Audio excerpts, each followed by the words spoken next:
Hello students, this is Obhisha from SNCS. Today we will discuss about migration. Okay. So what is migration? Movement of people from their home to another city, state or country for a job or shelter is called migration. So when people move from one place to another place, we call migration. Migration is a way to move from one place to another to live and work in better surroundings, and it is influenced by the social, cultural, and economic political factors. So there have various factors, social, cultural, and economic and political factors by which people migrate from one place to another place. People who move from one place to another in search of work. So people may be move for search of work or shelter are called migrants, and those are shifted their place, they are called as migrants, and more specifically immigrants, they are also called as immigrants. Immigrants or shelters depends on historical setting, circumstance, and perspective. Human migration initiated for whatever reason has affected the grand epoch in history.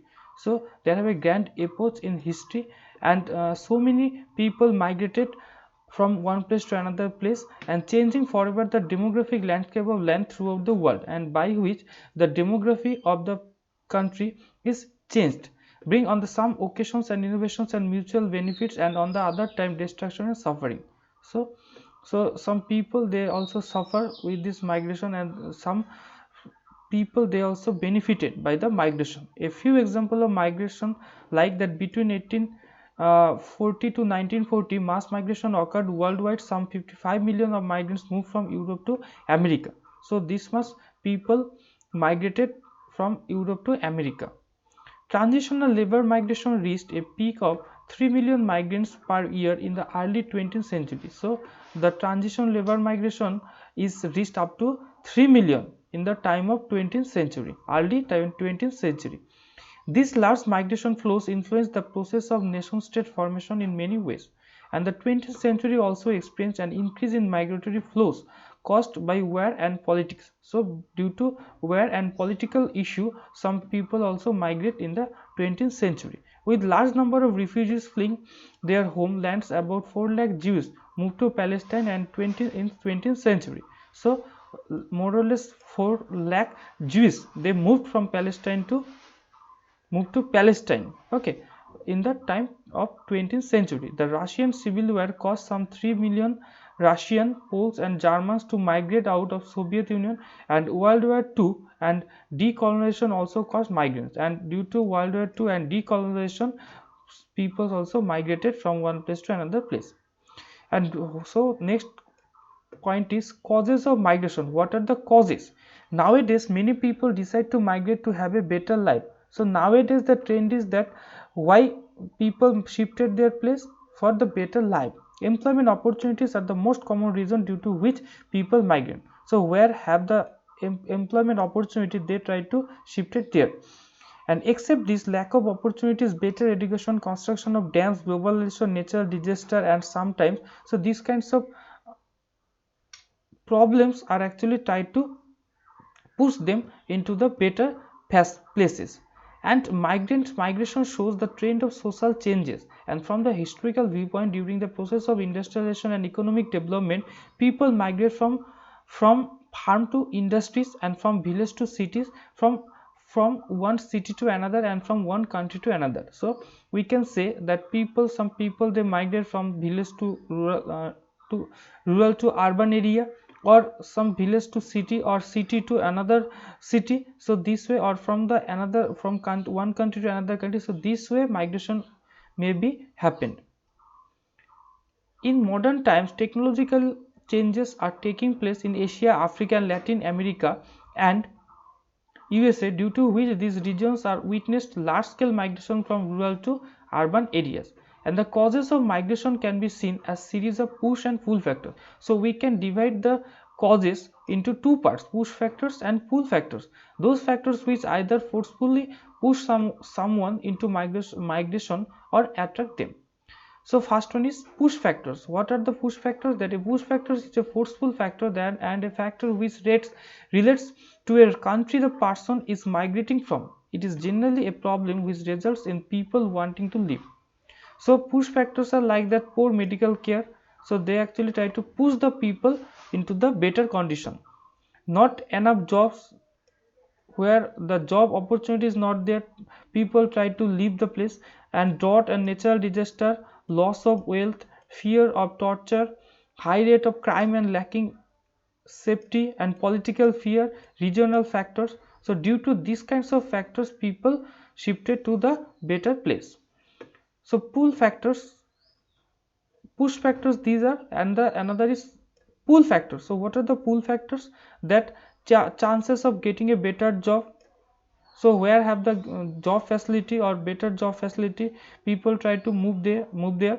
And better living condition, comfortable geographical and climatic condition, better educational opportunities, better medical care, security, social as well as religious, better infrastructure of transport and other social benefits, and family links. So due to these causes, people shifted to these facilitable places.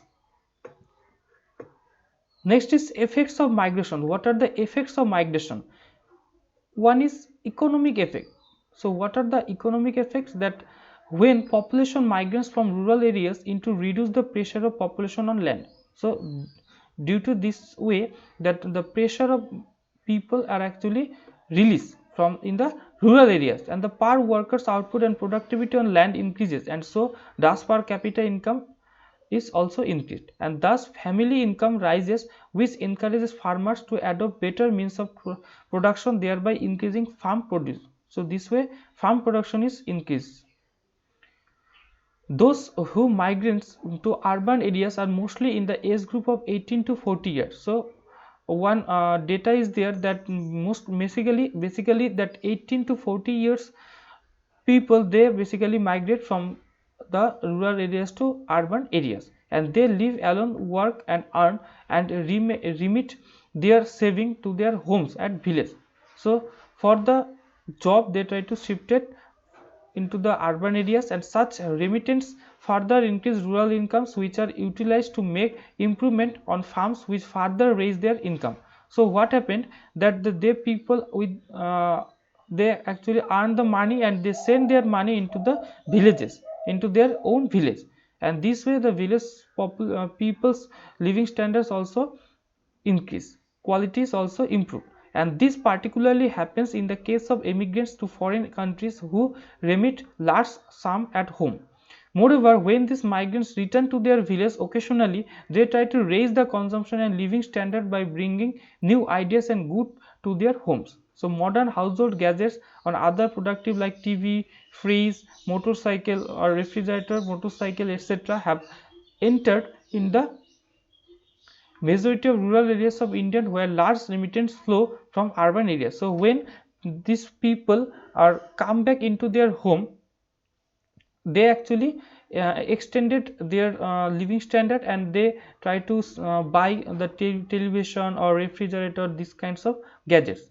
And further, with the migration of working age person to urban areas, the number of farm workers is reduced, and this leads to employment of underemployed family members on the farm, such as women, older persons, and even juvenile. Juvenile means those are less than 15 years. Further, out migration widens inequalities of income and wealth in rural areas. Families which receive large remittance and their income rise, okay, and they make improvement on their farms, they can improve their farms, and which raise productivity and production. And by investing lots of money, they can increase the quality of land, and they can collect the more crops from the field, and this further increase their income, some even by other farmlands, and thus such families become richer as compared to other, and thereby widening inequalities, and this way the inequalities also reduce. Next is social effects. What are the social effects? That migration also affects the social setup of rural communities, and it weakens the joint family system if the migrants settle permanently in urban areas with intermingling of the migrants with people of different castes and religions in cities. So this way that people actually gather in a place from various religions, and their religious mixing is happened, and they bring new values and attitude which gradually change old values and customs of ritualism. So in previous or ancient time there was some barriers of all religions, but here what happened, when they meet to each other, they actually try to share their religious some religious traditional activities, and women play a greater role in the social setup of the rural life, will with men having migrated to towns.